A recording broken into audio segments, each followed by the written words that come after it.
When I was about 12 years old, my family moved into a house that had been built in the early 1900s. It was a charming old place with creaky floorboards and a cellar that seemed to stretch on forever. From the moment we moved in, I felt a sense of unease, but I chalked it up to the strangeness of being in a new home. One evening, a few weeks after we had settled in, I was playing in the living room when I heard a faint, rhythmic tapping sound coming from the direction of the cellar. It wasn't loud enough to be concerning, but it was persistent. I tried to ignore it, thinking it was just the house settling. The tapping continued for several days, always at the same time in the early evening. My parents dismissed it as old pipes, but I couldn't shake the feeling that something wasn't right.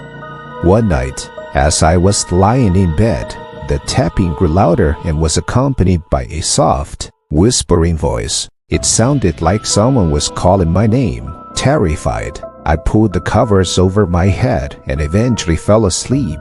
The next morning, I told my parents what I had heard. They reassured me it was just my imagination, but I could tell they were also a bit spooked.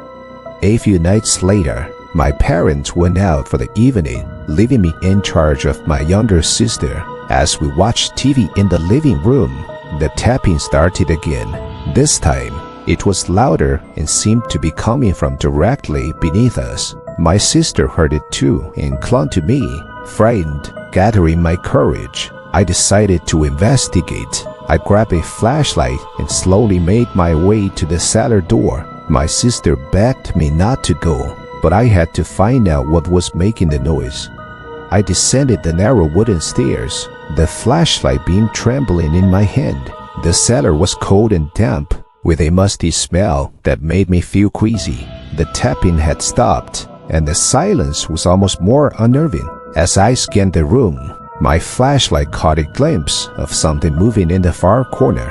Heart pounding, I approached the corner and found an old, dusty trunk that we had noticed before. The lid was slightly ajar, and I could see a piece of fabric sticking out. I opened the trunk, and my blood ran cold. Inside were old, tattered clothes and a collection of yellowed photographs. The photos showed a family that had lived in the house many years ago. As I flipped through them, I realized that the children in the pictures were about my age. But the last photo made me gasp. It showed a young boy standing in the same corner of the cellar with a terrified expression on his face.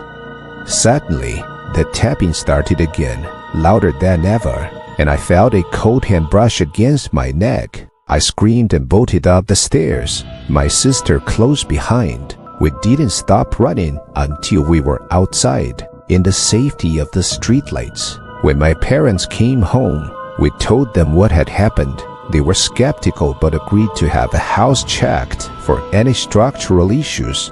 The inspection revealed nothing unusual, but the tapping continued. Eventually, we moved out of that house, unable to endure the strange occurrences any longer.